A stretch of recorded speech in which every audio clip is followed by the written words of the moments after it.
Hello, everybody. Welcome to the Great America Show. It is always great to have you with us. The House Judiciary Committee this week voted to hold corrupt Attorney General Merrick Garland in contempt. The judiciary contempt vote was for Garland's refusal to hand over audio tapes of special counsel Robert Hur's interview with Joe Biden. Garland told reporters the congressional subpoena was not legitimate and would harm the DOJ's ability to successfully pursue sensitive investigations. That is what we call poppycock, pure bull. Merrick Garland was also visibly irritated that Republicans had the audacity to try to defund Jack Smith's investigations into Trump. Here is the outraged Merrick Garland, Attorney General. The Justice Department is a fundamental institution of our democracy. People depend on us to ensure that our investigations and our prosecutions are conducted according to the facts and the law and without political influence. We have gone to extraordinary lengths to ensure that the committees get responses to their legitimate requests. But this is not one. To the contrary, this is one that would harm our ability in the future to successfully pursue sensitive investigations. Now, there have been a series of unprecedented and frankly unfounded attacks on the Justice Department. This request, this effort to use contempt as a method of obtaining our sensitive law enforcement files is just the most recent.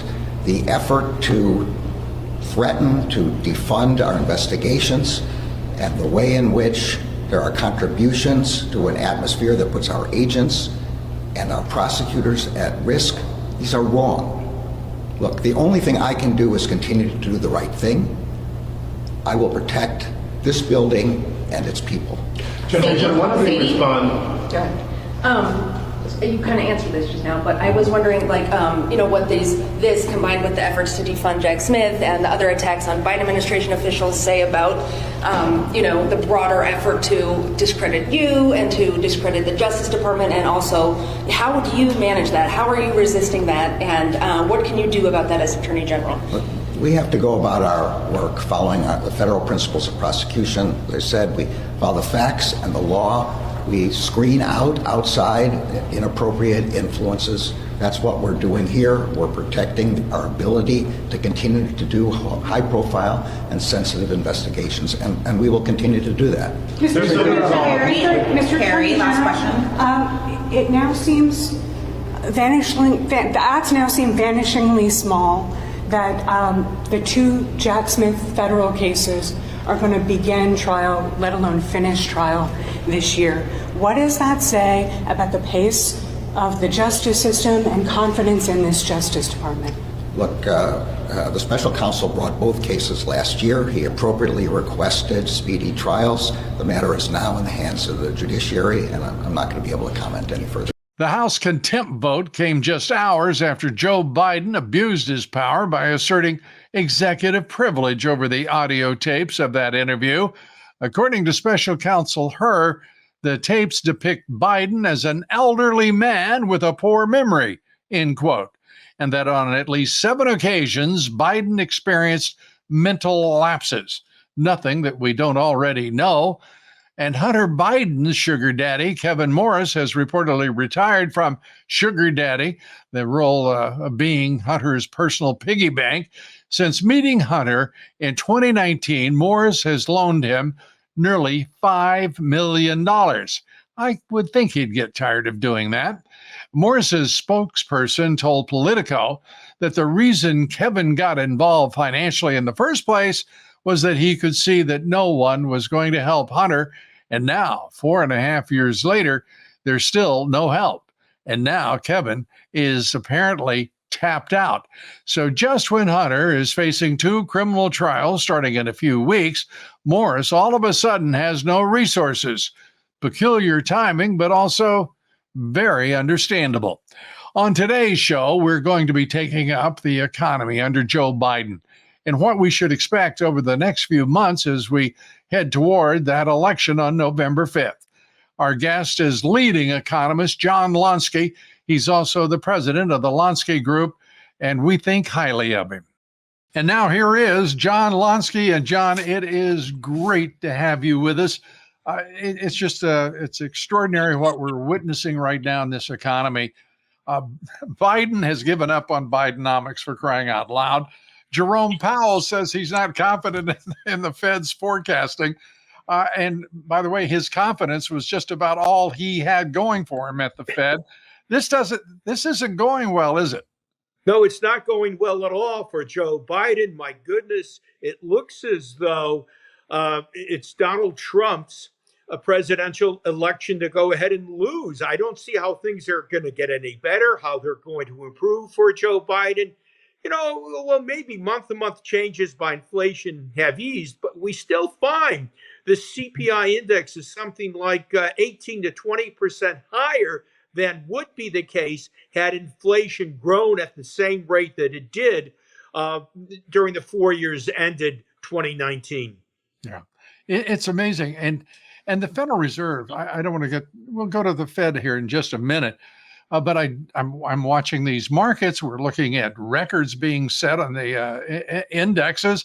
We're looking at strong performance in the markets. And then I look at what's happening and I think, how can this be? I mean, we're talking about, we're on our way to $37 trillion in national debt. We're looking at deficits that are rolling up by $1 trillion every 100 days or so. And nobody talks about fiscal policy. It's just like la la land. Anything the crazy Joe Biden does doesn't seem to have a material, real effect on the economy in the minds, at least, of these geniuses on the left side of the ledger. That's why the only thing that's going to bring an end to this problem with inflation, the only thing that's going to bring an end to fiscal policy madness, this rapidly growing U.S. government debt, will be a recession. Yeah. And I keep my eye on that because, recently we've gotten some not so good news on consumer spending. Real GDP, for instance, in the first quarter slowed to a 1.6% rate. It's probably going to be revised lower according to these latest downward revisions for retail sales for the months of February and March. Never mind the fact that retail sales did nothing. They were stalled in the month of April. I think the economic situation, economic outlook is worsening inexorably, and we're going to begin to see fairly soon a rise in unemployment that's going to lead to unexpectedly low consumer spending. And what do companies do? If sales are less than expected, they lay people off, and it becomes a vicious downward cycle. And that cycle, I hear John Lonski saying, he thinks that cycle may well be underway. Give us, if you will, John, your view. No one has, in my opinion, greater talent than you, more experience than you, with looking at the economy and making a determination that is realistic and understanding what the likely consequences of public policy are. Let's turn to first the John Lonski view of the American economy under this Biden regime. Well, first of all, upper income Americans are still doing pretty well. They're not suffering. You have a lot of exposure to equities. You're feeling wealthier.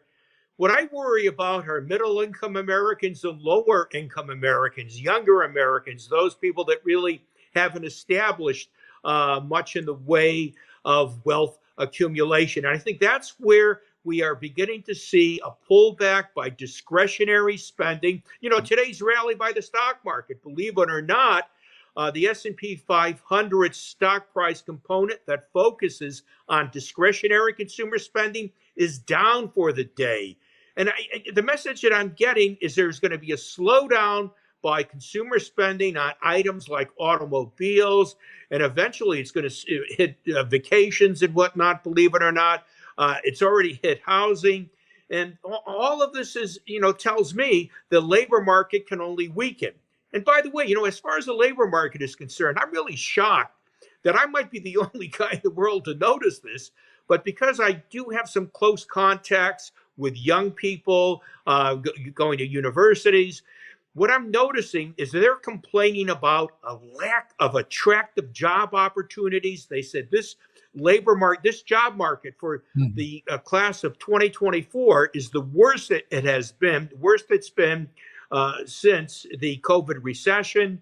And I'll add to that these young kids, these younger undergraduates, can't find any internships. So why can't they find any jobs? Because banking employment has stalled. With consulting, I think they're reducing their headcounts. There's really not much left in terms of job opportunities outside of government and outside of healthcare. Yeah, when you look at the those numbers coming out of the BLS monthly, and we know they're a little squirrely because it is an election year, but what we see time and time again is, the government is just doing a bang-up job of hiring. I mean, there's jobs everywhere. And the one thing you don't need in this situation is a government as the employer of last resort. It's the employer of first resort. And we're living in a period of unreality when it comes to economic policy. Even economic theory, as abstract as it can be, has much more solidity than anything we're hearing out of this administration, anything out of this Federal Reserve. Yeah, it's like a socialist economy, isn't it? The government becoming the primary driver of jobs growth. The reason why healthcare is doing so well is because of the considerable government support that healthcare receives. And I'll say that if we look into construction or manufacturing, what's really doing well are those aspects of manufacturing and construction that benefit from the government's subsidies that are being provided to microchip manufacturers, that are being provided to green energy. You take that away, and not much of anything is happening. Because of government support of manufacturing as it relates to microchips and as it relates to green energy, construction spending on manufacturing facilities, factories, and the like soared by 70%, 70% year over year last year. You take away that support, and that growth rate is going to drop considerably. Yeah, We can't, this is unsustainable. We have our gargantuan government debt relative to GDP. We have these huge budget deficits, as you said, better than $1 trillion to maybe $2 trillion per year. You cannot do this continuously. At some point, you're going to pay the price for this. And maybe we're beginning to see the beginnings of where we are going to have to basically pay the price, pay the cost of having run these giant deficits indefinitely. We're talking with John Lonski, a great economist, great American, and we will continue in just one moment. Stay with us. Wellness Company and their doctors are medical professionals you can trust. And their new medical emergency kits are the gold standard when it comes to keeping you safe and healthy. This medical emergency kit contains an assortment of life-saving medications, including ivermectin, Z-Pak. Rest assured, knowing that you have emergency antibiotics, antivirals, and antiparasitics on hand to help you and your family stay safe from whatever life throws at you next.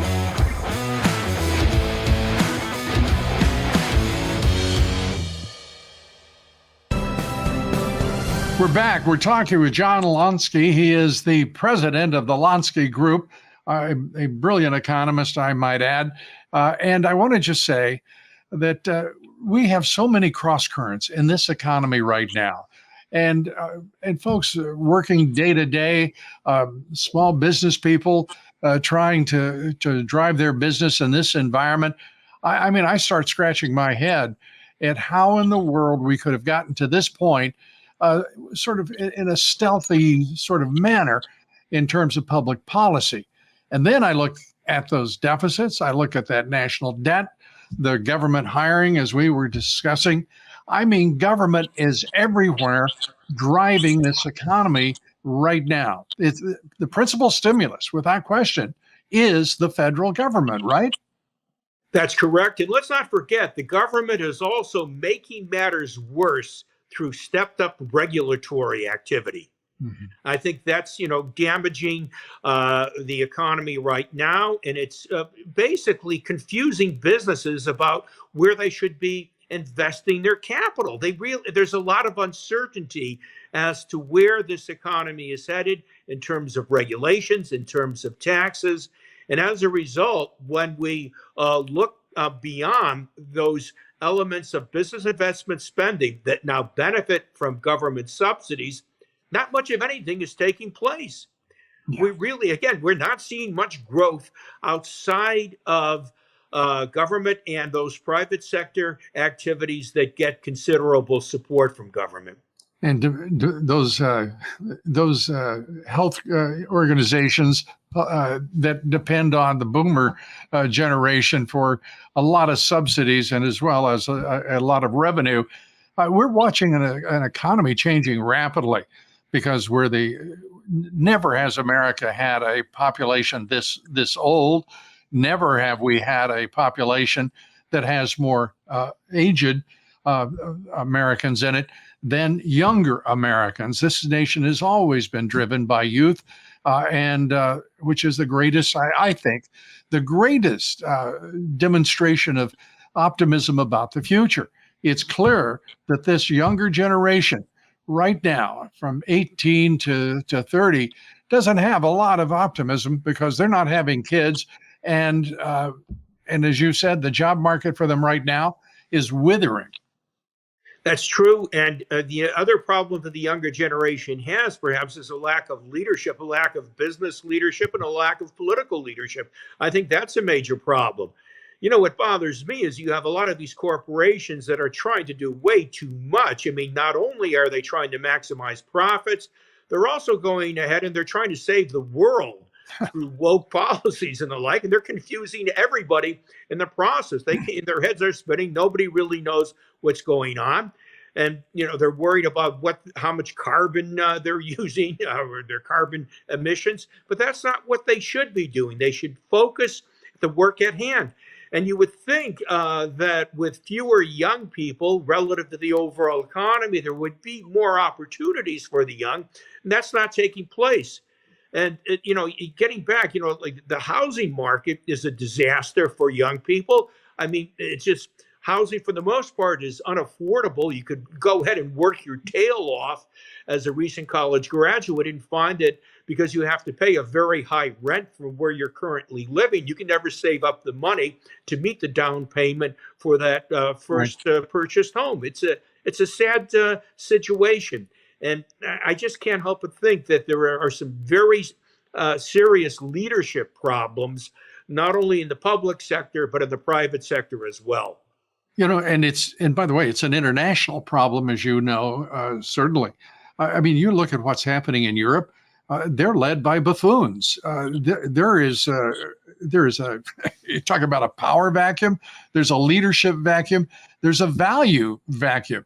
They don't know which way they're going, in part because the Biden administration is dispensing with its allies, or at least America's allies, like Israel, coming up with new policies for the Middle East without consulting anyone. And by the way, Russia is just fine. It can continue its war as they like against Ukraine. I mean, it's preposterous what we're watching this moronic White House do. I mean, on one hand, you have Biden saying we need another $60 billion for Ukraine. Meanwhile, he's not saying to Vladimir Putin, hey, Vlad, maybe we could lighten it up on the casualties here and maybe take a stand down and perhaps see if we could negotiate peace. He's not once suggested that. He tells Israel not to bomb Rafah, but he doesn't tell Putin not to bomb Ukraine. I mean, he's a spineless president. It is sad. And what you're leaving out is something, I think there's something very important, and that is China's role in this. No. Let's not forget, China's providing support to Russia.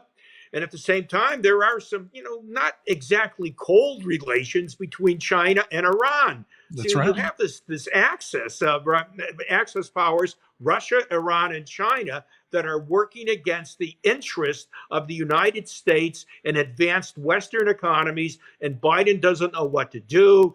And we also find that there are a lot of major corporate leaders in the United States who are more than happy to continue to do business with China. This is a messy situation.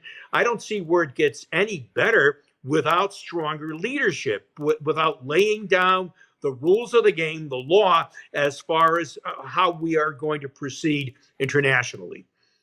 And we're going to take up exactly that subject as we continue with John Lonski. He is the president of the Lonski Group. We're coming right back, and we will we'll factor in that China factor. We'll be right back. Wellness Company and their doctors are medical professionals you can trust. And their new medical emergency kits are the gold standard when it comes to keeping you safe and healthy. This medical emergency kit contains an assortment of life-saving medications, including ivermectin, Z-Pak. Rest assured, knowing that you have emergency antibiotics, antivirals, and antiparasitics on hand to help you and your family stay safe from whatever life throws at you next.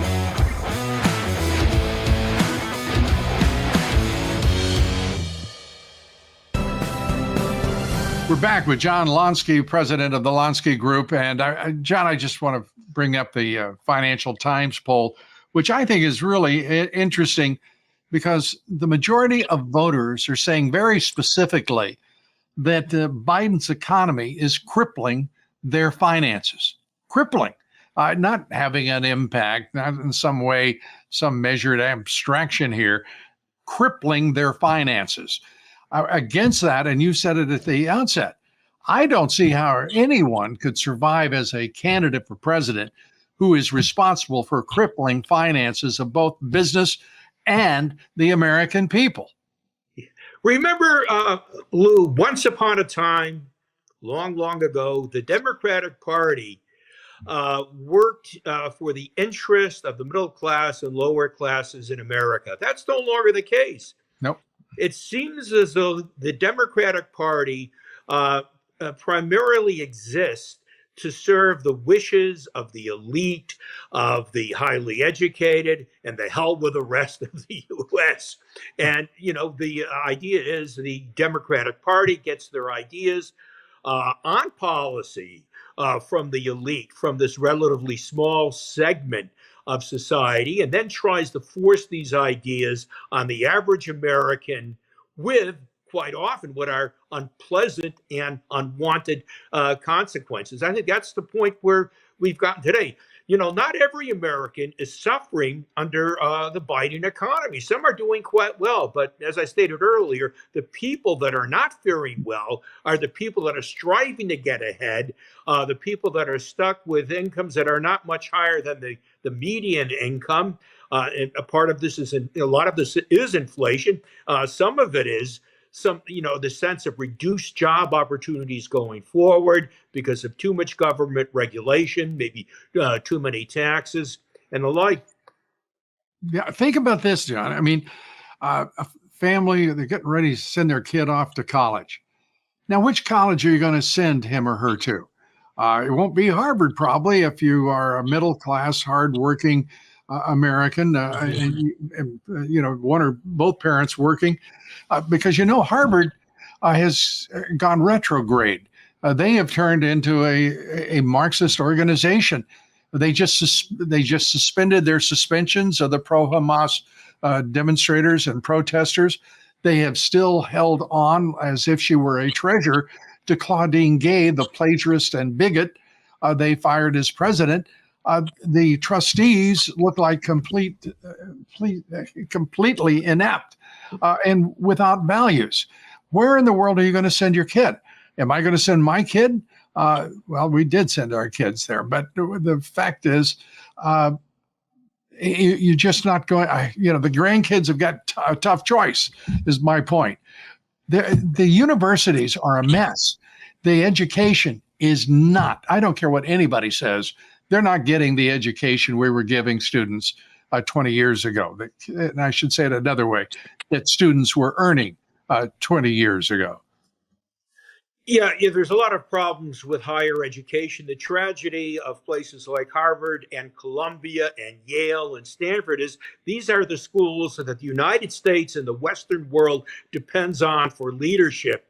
And unfortunately, the type of leadership that we need so badly is not coming from our most highly ranked educational institutions.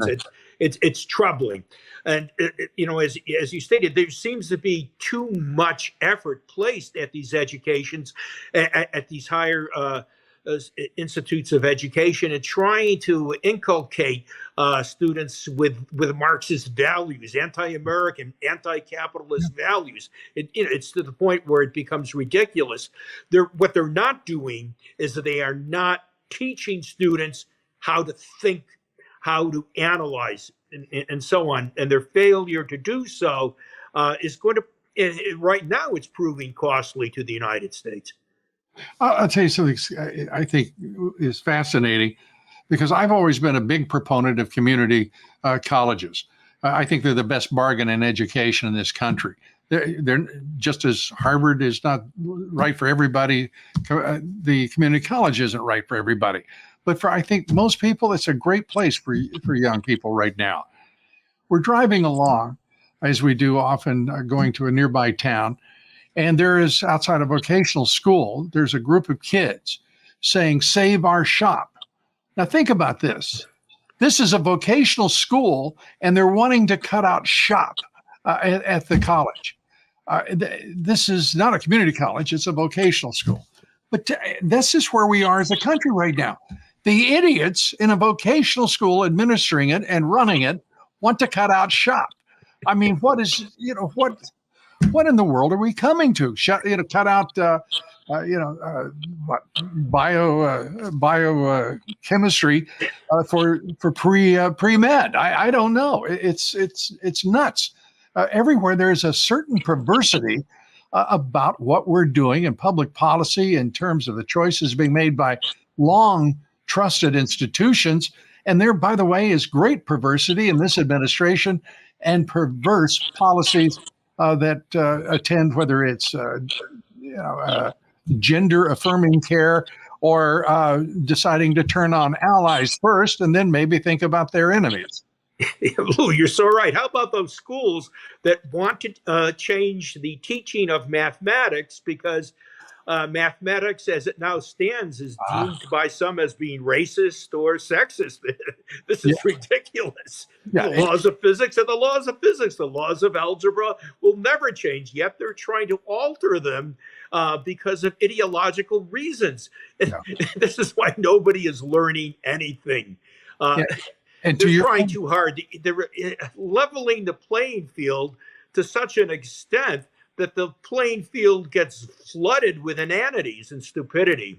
Yeah, unfortunately, it's like the old saying about money: bad money chases out good, and what is passing for education destroys young minds. It's that simple, and not much is simple about our life in America right now, or this economy. But John, we thank you very much for your views and for bringing greater understanding of this economy. I won't say Bidenomics, this economy today. John Lonski, thanks for being here. God bless you. Thank you, Lou. Thanks to John Lonski for sharing his views and opinions and forecasts. And thank you, everybody, for being with us here today. Join us tomorrow for the Great America Saturday Show.